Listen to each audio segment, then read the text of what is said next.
Muito bem-vindo a mais um estudo de toda a Palavra de Deus. Eu digo toda a Palavra de Deus porque nosso estudo é um estudo da Bíblia por inteiro. E ele já nos trouxe até o livro de Jó. O estudo do livro de Jó está organizado como um roteiro de uma peça dividida em 3 atos. O primeiro ato estamos chamando de o cenário. E nele temos uma visão do cenário de toda a história. O segundo ato, o compartilhar.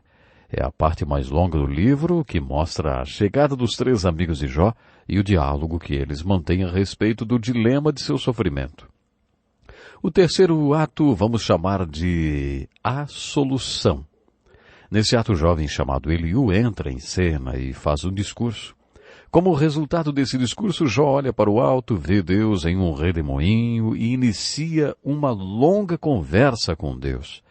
A seguir, Jó descobre a solução para o dilema do seu sofrimento. Em nosso último estudo vimos o primeiro ato e agora estamos prontos para focalizar o segundo. Este segundo ato, qual chamamos de o compartilhar, é o mais longo do livro de Jó, mas eu não vou gastar muito tempo nele porque, como já destaquei em nosso primeiro estudo, no final desse diálogo, Deus diz que os discursos dos amigos de Jó, Elifaz, Zofar e Bildade, estão errados no que dizem a respeito a Deus e a Jó. No final dos diálogos somos informados que Jó estava certo no que dizia a respeito de Deus. O que eu vou falar agora não está escrito na Bíblia, mas eu acho que podemos concluir que Jó não estava certo naquilo que falou de si mesmo.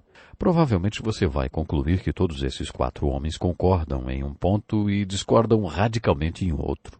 Lembre-se que eu disse em nosso último estudo que a pergunta que Jó fez à sua mulher era o ponto-chave para a verdade mais importante do livro de Jó. Quando a mulher de Jó mandou que ele amaldiçoasse a Deus e morresse, Jó lhe perguntou: aceitaremos o bem dado por Deus e não o mal?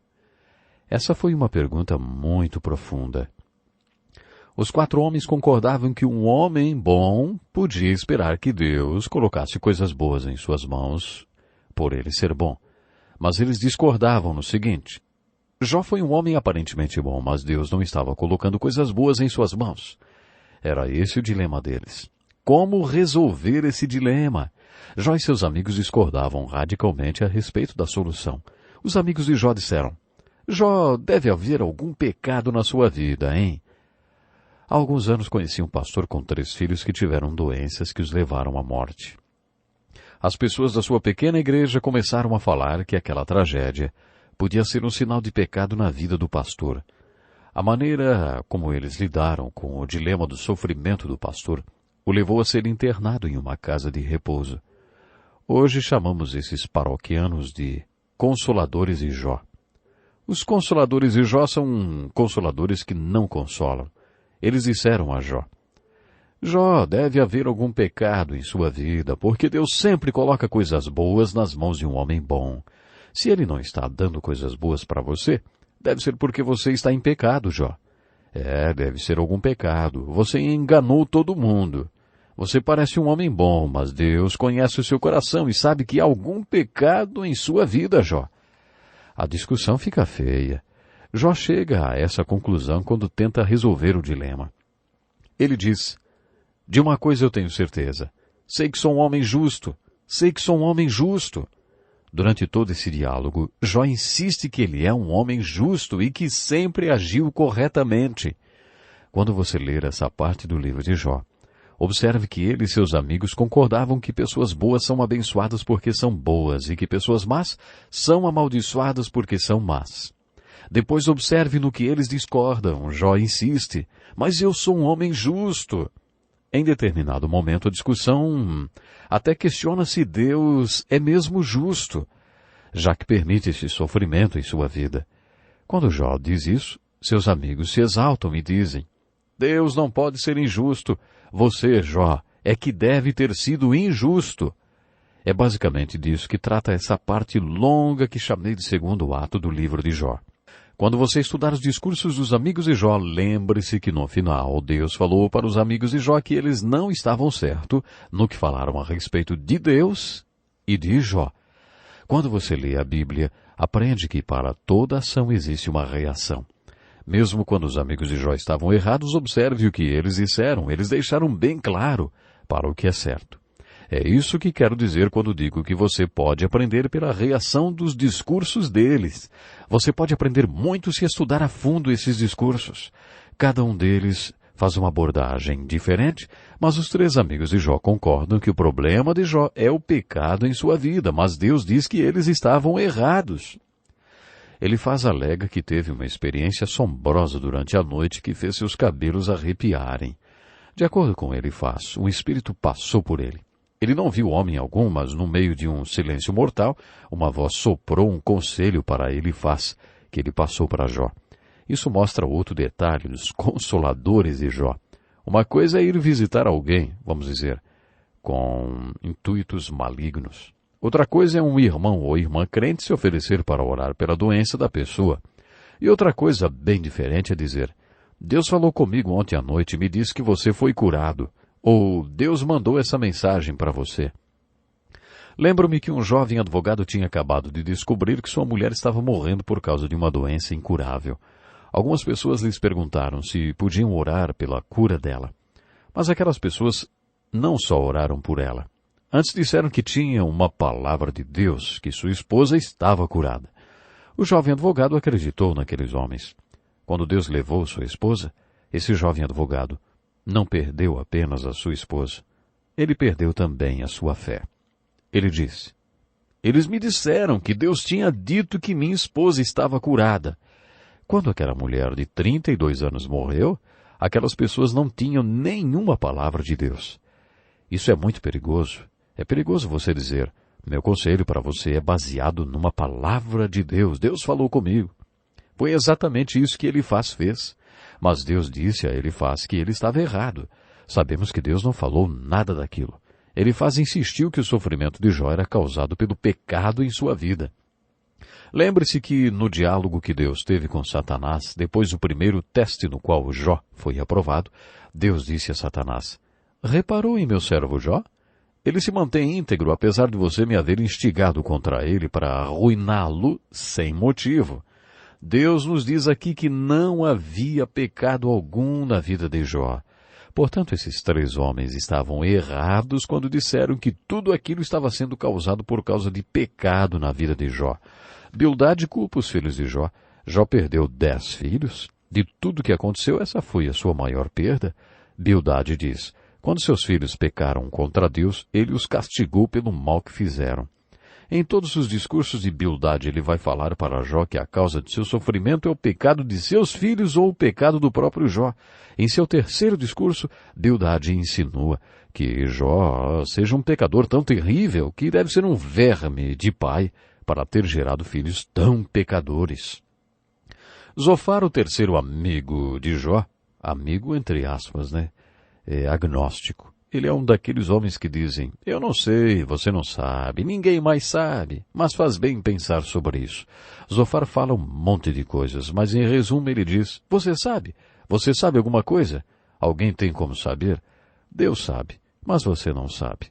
Ele também chega à conclusão que há pecado na vida de Jó e que ele deve se arrepender e levantar os braços pedindo perdão de Deus. Zofar diz, Deus está sendo misericordioso em punir você bem menos do que você merece, Jó. Tamanho pecado deve ser o seu.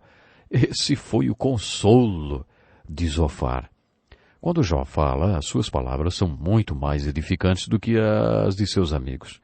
Em seu discurso, ele faz as perguntas certas, ouve as respostas de Deus às suas perguntas certas e crê nas respostas de Deus às suas perguntas certas. Com essas três atitudes, Jó torna-se o exemplo abençoado para os que estão sofrendo. Jó faz algumas perguntas profundas. Lembre-se, o nível de revelação dos tempos do livro de Jó era um nível muito baixo e esse é o livro mais antigo da Bíblia. Jó e seus amigos não parecem conhecer certos assuntos que já pesquisamos em nosso estudo do Velho Testamento. Eles não tinham a Bíblia como você e eu temos. Jó faz perguntas do tipo, eu tenho poder para me autoajudar? O que é o homem para que o Senhor o teste e o tenha em tão alta consideração? Deus está vendo o que está acontecendo comigo?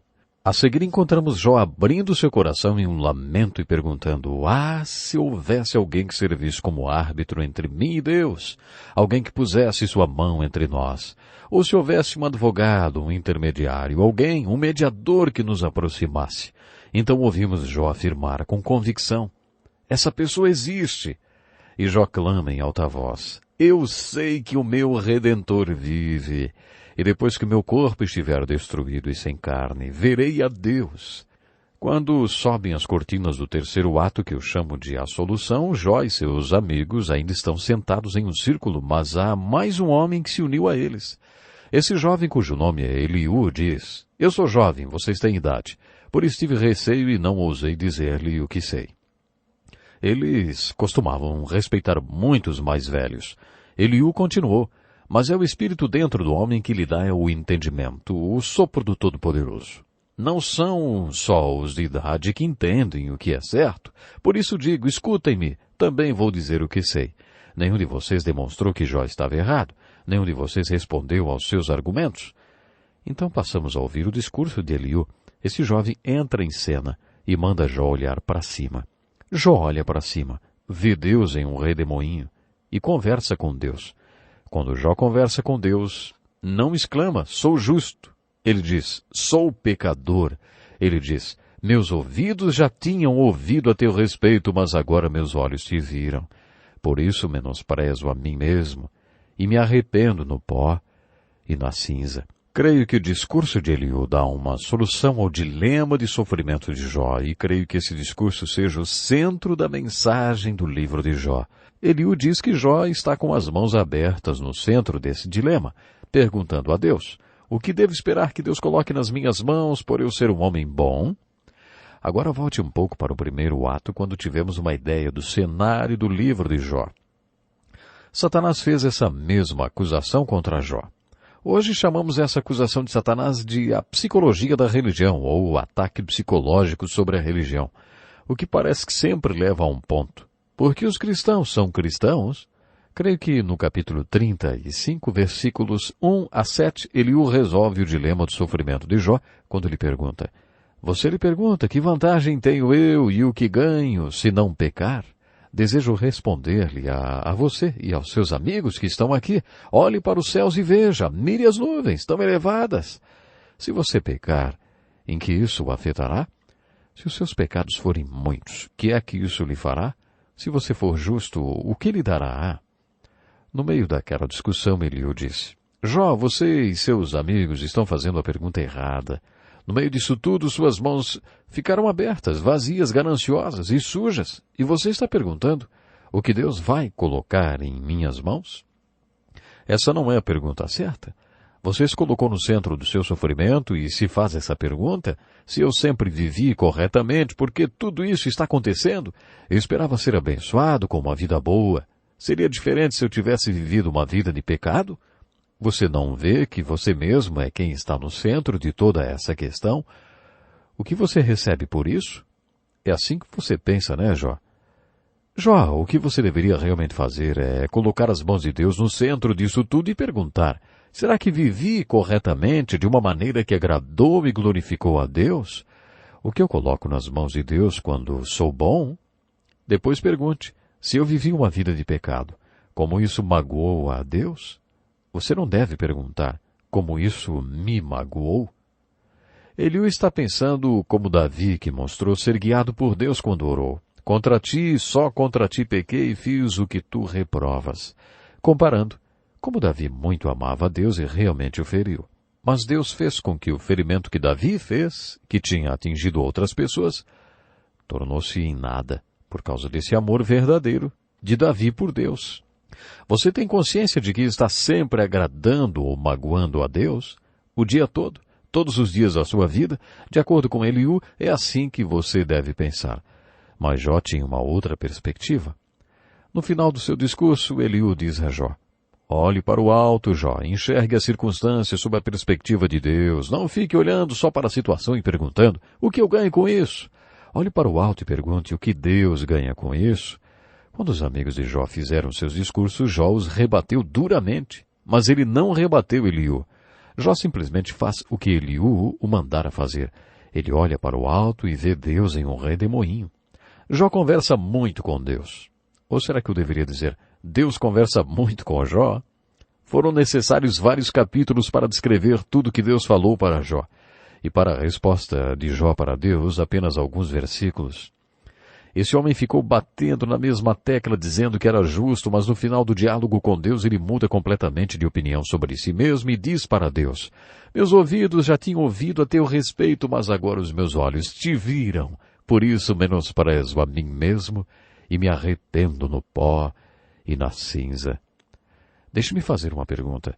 Por que Jó mudou de opinião e desprezou a si mesmo no final da sua história? E do que Jó se arrependeu? Arrepender-se significa mudar de ideia e de vontade, mudar o coração. Arrepender-se significa mudar totalmente de direção. Então Jó arrependeu-se do quê?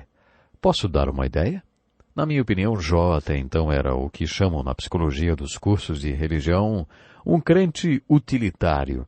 Jó não sabia disso, mas ele tinha uma fé utilitária.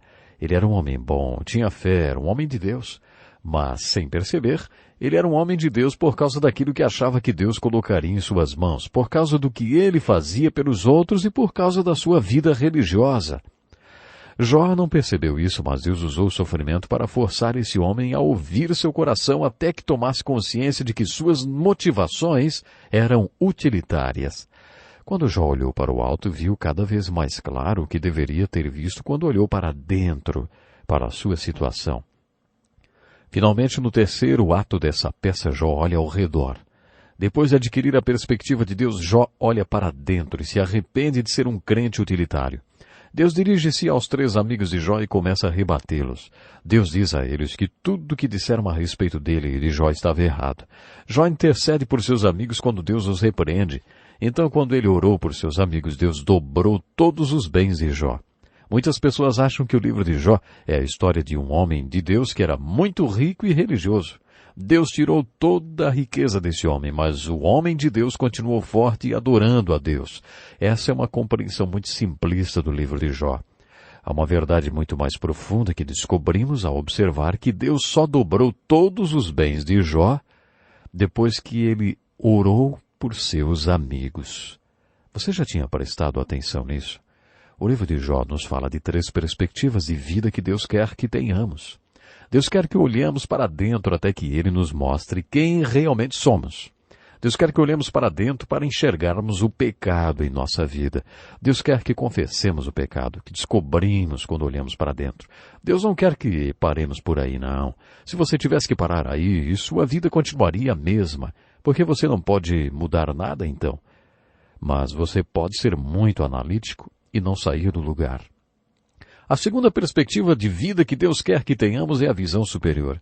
Deus quer que olhemos para o alto e vejamos tudo a partir do seu ponto de vista, da perspectiva de Deus.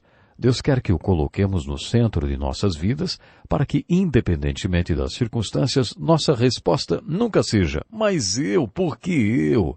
Ou, o que eu vou ganhar com isso? Ou, por que o Senhor permitiu que isso acontecesse comigo? Se olharmos para cima e enxergarmos tudo sob a perspectiva de Deus, poderemos dizer, Deus, como o Senhor pode ser glorificado através dessa situação? O Senhor permitiu que tudo isso acontecesse, dê-me a graça para lidar e responder a essa situação de uma maneira que eu mostre o Senhor para as outras pessoas. Senhor, de alguma forma o Senhor será glorificado através de tudo isso.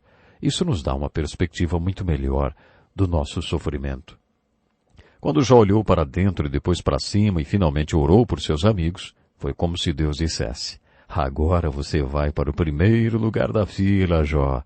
Porque o homem que olhou para cima e para dentro é o homem que está pronto para olhar ao redor e ser parte da minha solução e parte da minha resposta na vida dos feridos dentre o meu povo.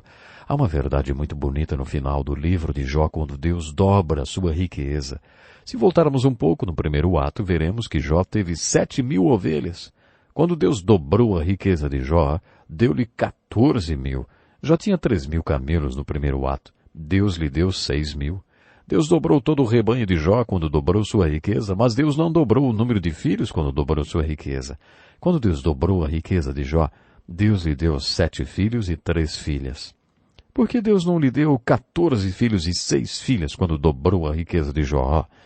Foi aí que Deus respondeu a uma das perguntas corretas de Jó. Quando um homem morre, acaso tornará a viver? Quando as ovelhas morreram? Morreram. Quando os camelos morreram? Morreram. Por isso, quando Deus dobrou o rebanho de Jó, tinha que dar a ele o dobro das ovelhas e dos camelos. Mas quando os filhos e filhas de Jó foram mortos, não morreram, apenas foram transferidos para outra dimensão de vida.